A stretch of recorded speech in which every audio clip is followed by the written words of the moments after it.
मेरे प्रिय विद्यार्थियों, मैं आपका प्रोफेसर डॉक्टर अपूर्व नागर, लोक प्रशासन का professor, SPC government college beam से आज आपको सेकेंड ईयर में राज्य प्रशासन का पेपर पढ़ाऊंगा। राज्य प्रशासन में आज मैं आपको अभी सचिवालय पढ़ाऊंगा। पेपर सेकेंड ईयर पेपर 2 सचिवालय।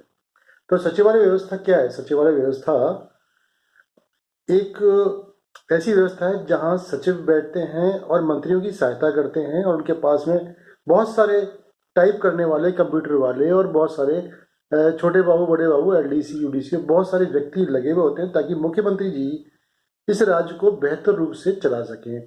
राजस्थान राज्य की बात करें तो हमारे यहाँ सचिवालय जयपुर में स्थित है और बहुत ही बड़ा बिल्डिंग है ये, और इसमें सब तरह के विभाग मौजूद हैं जिसके द्वारा आपके रोजमर्रा के कार्य होते हैं। सबसे पहली चीज ये है कि सचिवालय की आवश्यकता क्या पड़ी। तो पहली बात यह है कि सचिवालय की आवश्यकता हमें इसलिए पड़ी क्योंकि जो मंत्री हैं वे टेक्निकल लोग नहीं होते, मतलब कि वे जनरल व्यक्ति होते हैं। कि जैसे कि मान लो मुझे कृषि विभाग मिलता है, मैंने कभी जिंदगी में कृषि नहीं की तो मुझे फिर दिक्कत आएगी कृषि विभाग समझने में। या मान लो ऊर्जा विभाग है, बिजली विभाग, अब यदि कोई मंत्री है उसको कोई बिजली विभाग में इंजीनियर होने की डिग्री की जरूरत नहीं है, वो एक जनता का नुमाइंदा है, वो एक एमएलए है, वो एक विधायक है जिसको जनता ने चुन के भेजा है, इसलिए वो जनता का नुमाइंदा, जनता का रिप्रेजेंटेटिव होने के कारण वो सरकार में है और मंत्री बना है। तो उसको संभालने के लिए वो ऊर्जा विभाग यानी बिजली विभाग संभाल रहा है, तो उसको बिजली की डिग्री की आवश्यकता नहीं है।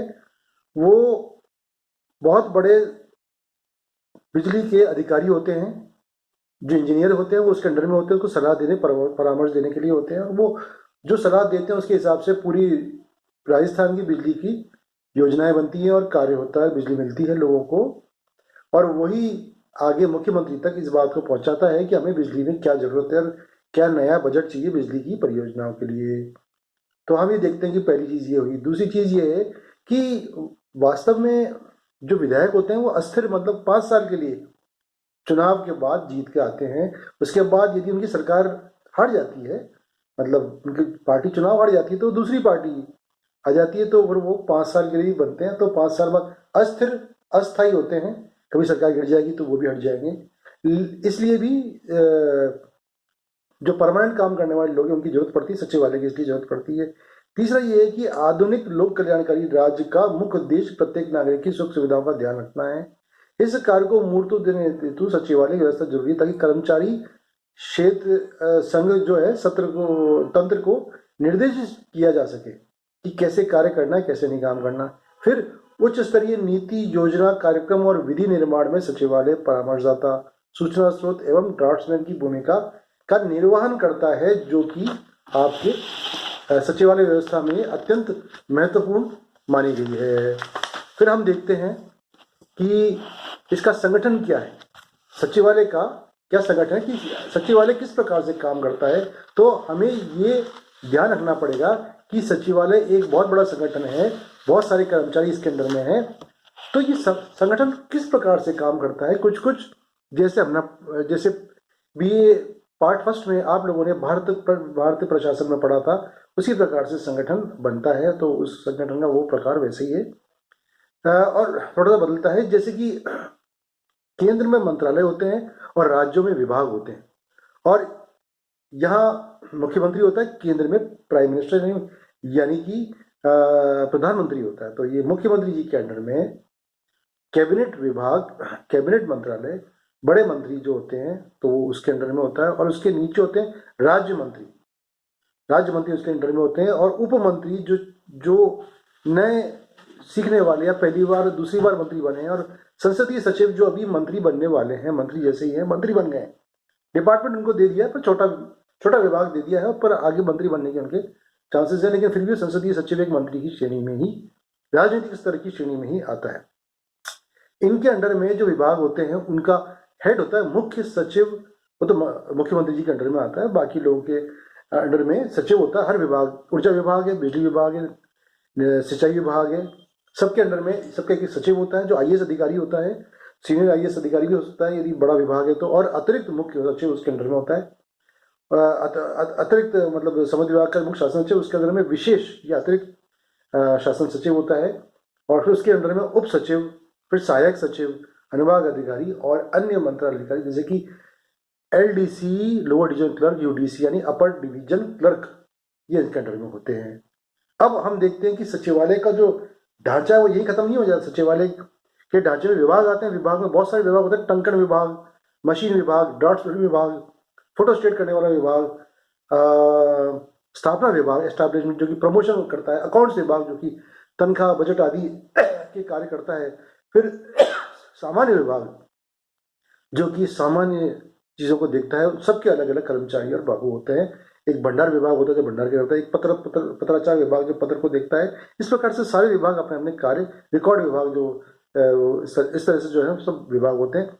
लेकिन सचिवालय की जो सबसे खास बात यह है कि सचिवालय में जितने भी महकमे होते हैं वो सचिवालय में होते हैं। तो सचिवालय के अंदर उनका महकमे का होना जरूरी है। तो सचिवालय में वो महकमे किस प्रकार से कार्य करते हैं, तो उनके सबके नाम होते हैं महकमे के। यदि 40 मंत्रालय हैं तो 40 मंत्रालय के ही नाम हैं, तो 40 मंत्रालय ही सचिवालय में आपको मौजूद मिलेंगे। और उसके अंदर मंत्री या उप मंत्री या संसदीय सचिव कोई भी उसका हेड हो सकता है। लेकिन वो तो ऐसे में मैं कुछ मंत्रालय आपको बता देता हूँ। आपको आपने नाम भी सुने होंगे ज़्यादातर मंत्रालयों के, लेकिन अब कौन कौन से मंत्रालय हैं जिनके नाम आपने सुनना चाहेंगे, तो वो बहुत सारे विभाग होते हैं। तो कई विभाग आपने नहीं सुने होंगे और कई विभाग मैं आपको बता देता हूँ, जैसे कि गृह विभाग, पुलिस आदि गृह विभाग के अंदर को होती है। बिजली विभाग, आयोजना विभाग, शिक्षा विभाग, इंदिरा गांधी परियोजना विभाग, उद्योग विभाग, कार्मिक विभाग, खनिज विभाग, खाद्य नागरिक आपूर्ति विभाग, पर्यावरण विभाग, पर्यटन विभाग, नगरीय विकास विभाग, मुद्रण विभाग, कार्यक्रम क्रियान्वयन विभाग, जनजातीय क्षेत्रीय विभाग, निर्वाचन विभाग, चिकित्सा विभाग, ग्रामीण विकास विभाग, पशुपालन विभाग, परिवार कल्याण विभाग, परिवहन विभाग, प्रशासनिक सुधार विभाग, लघु उद्योग, वित्त विभाग, विधि एवं न्याय, विभागीय जांच विभाग, खेल कूद एवं युवा मामले, समाज कल्याण, सहकारिता, आपदा प्रबंधन, सामान्य प्रशासन, जल संसाधन, सिंचित क्षेत्र विकास, सूचना एवं जनसंपर्क विभाग, कृषि पशुपालन, इस तरह के बहुत सारे विभाग होते हैं। कई बार 40 विभाग भी होते हैं, कई बार 45 भी होते हैं, कई बार 50 भी होते हैं। तो इसमें हम देखते हैं कि ये बहुत बड़े बड़े विभाग इनके अंदर में होते हैं।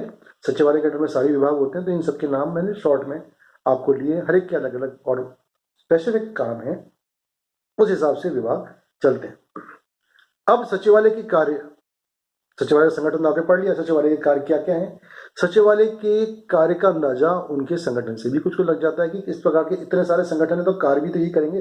शिक्षा, उद्योग, सिंचाई, ये सारे काम, परिवहन, सारे काम सचिवालय करेगा। तो विद्यार्थियों, सचिवालय के जितने विभाग है उतने ही कार्य हैं, तो वो कार्य उनके होते ही हैं। उसके अलावा सचिवालय के मेन कार्य भी है। उन मेन कार्यों में कुछ कार्य, जैसे कि जो पब्लिक एड के अपने विद्यार्थी हैं, जो आप लोगों ने फर्स्ट ईयर, जो आप लोगों ने विद्यार्थियों, आप लोगों ने जो फर्स्ट ईयर किया था ना पब्लिक एड का पेपर 1, तो आप भूले नहीं होंगे जहां तक मेरा ख्याल है।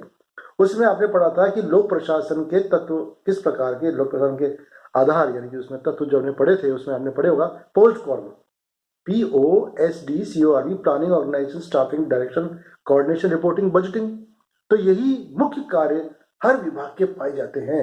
तो आपको ये पोस्ट कॉर्म तो साधारण तरीके से हर विभाग का एक कार्य है, हर विभाग उस कार्य को करता ही करता है। तो सबसे पहले हम देखते हैं कि सचिवालय का कौन सा काम है। आयोजना यानी कि प्लानिंग करनी पड़ती है सचिवालय को हर काम के लिए। किस प्रकार से कोई काम होगा, किस प्रकार से कोई काम की छोटी योजना बनाए या एक वर्षीय बनाए योजना, क्या करना है। तो नीति एवं योजना विभाग का काम यही है कि आपके सारे कार्य, इवन दलगत कार्य, जो दल के कार्य हैं, कि लोगों के विकास के कार्य हैं, कि किस प्रकार से वो करना है, नीति बनानी है, वो काम मंत्रियों का है। मंत्री अपनी मीटिंग करते हैं और विभाग से मिलकर और क्रियान्वयन करते हैं और बनाते हैं उसको। दूसरा है कानून एवं नियम निर्माण। कि नियम निर्माण एक बहुत ही विशिष्ट खास प्रक्रिया है कि सरकार का मेन काम तो नियम निर्माण का भी है, नियम क्रियान्वयन करने का है। लेकिन नियम निर्माण के हिसाब से ही तो राज्य चलेगा। राज्य को यदि अच्छा करना है तो नियम को अच्छा बनाना पड़ेगा। तो उस प्रकार से राज्य भी, तो नियम निर्माण जो है मेन कार्य है सचिवालय का। दूसरा कार्य जो भूमिका है बेसिकली कार्य भी है। प्रशासनिक कार्य यानी प्रशासनिक कार्य क्या, संचालन करना। किसी भी चीज़ का संचालन करना, नेतृत्व करना, ये सारे कार्य जो है सचिवालय के हैं। इसमें सचिवालय ही नेतृत्व देता है सारे विभागों को। कोई भी परेशानी होती है कोटा में, उदयपुर में, किसी भी संभाग में, तो यही सचिवालय में आखिरकार डिसीजन लेना पड़ता है। डिसीजन के हिसाब से सरकार चलती है। कार्मिकों की व्यवस्था करना यानी कर्मचारियों की स्टाफिंग यानी कि अपॉइंटमेंट यानी कि अपॉइंटमेंट के अलावा उनका प्रमोशन भी, उनकी पेंशन भी, उनकी तनख्वाह, टैक्स भी, और वो सब जो जाता है उनका ईएसआई देना, उनका जो कर्मचारियों की निधि है, वो प्रोविडेंट फंड है, भविष्य निधि, ये सब व्यवस्था करना, कर्मचारियों का प्रमोशन करना, और कोई कर्मचारी बदमाशी करता तो सस्पेंड करना, ये सब कार्य जो है काम नहीं करता तो ये सब भी करने पड़ते हैं कार्मिक विभाग को। तो कर्मचारियों की व्यवस्था करना उसमें से मेन है। फिर है समन्वय करना, यानी कि कोऑर्डिनेशन करना। कोऑर्डिनेशन करने का मेन काम है। अलग अलग विभागों के बीच में कोऑर्डिनेशन होना जरूरी है। बिना कोऑर्डिनेशन के कोई विभाग नहीं संभव है। तो वो कोऑर्डिनेशन का मेन काम ये सचिवालय का काम है, मतलब विभिन्न विभागों के बीच में। फिर बजट निर्माण यानी अकाउंट्स तो सबसे जरूरी है। चाणक्य ने कहा था कि सेना पेट के बल चलती है, पैरों के बल चलती है। हम जानते हैं सेना पैरों के बल ही चलती है, लेकिन यदि भूख लगेगी तो व्यक्ति थोड़ी देर में कमजोर होकर बैठ जाएगा। वो 2 दिन से ज्यादा नहीं चल पाएगा। भूखा आदमी कितने दिन चलेगा? तो उसका पेट भरा हुआ है। तो फौज जब पेट से चलती है तो पेट को खिलाने के लिए रोटी चाहिए, उसके लिए पैसा चाहिए, उसके लिए बजट बनाना जरूरी है। बजट निर्माण एवं निष्पादन ये मेन काम है सचिवालय का, जो पूरे राज्य को बजट बना के तनख्वाह आदि देना, सब कार्य योजनाओं का पैसा देना, भर्ती करना, सब में बजट का जरूरत है। तो ये फिर जनसंपर्क, तो जनसंपर्क का कार्य यह है सचिवालय राज्य ने कौन सा काम किया, पार्टी ने कौन सा काम किया, कौन सी नई ऊंचाइयां गेन की, कौन सा विशेष कार्य किया, ये सब कार्य भी इनका है। और फिर दूसरा है नियंत्रण एवं मूल्यांकन, क्या क्या हम लोगों ने कार्य किया उसका नियंत्रण करना। और तथ्य एकत्रण एवं प्रतिवेदन यानी कि रिपोर्टिंग। तथ्य एकत्रण यानी कि स्टैटिस्टिक्स इकट्ठा करना कि कितने गाय है, कितनी भैंस है, कितने पशु हैं, उसकी कृषि विभाग गणना करता है, और पुरुष विभाग स्टैटिस्टिक्स डिपार्टमेंट मनुष्यों की करता है जनगणना। और इससे हमें मालूम चलता है कि कौन से विभाग, कौन से इलाके को ज्यादा मदद की जरूरत है, कहाँ सूखा पड़ रहा है, कहाँ कितनी बाढ़ आई। ये सारे तथ्य इकट्ठे करके उसकी रिपोर्ट तैयार करके उसके फिर कार्रवाई करना। तो ये हमने देखते हैं, ये है हमारा सचिवालय जिसको हमने आज पढ़ा। तो आशा करता हूँ आपको समझ में आएगा। धन्यवाद।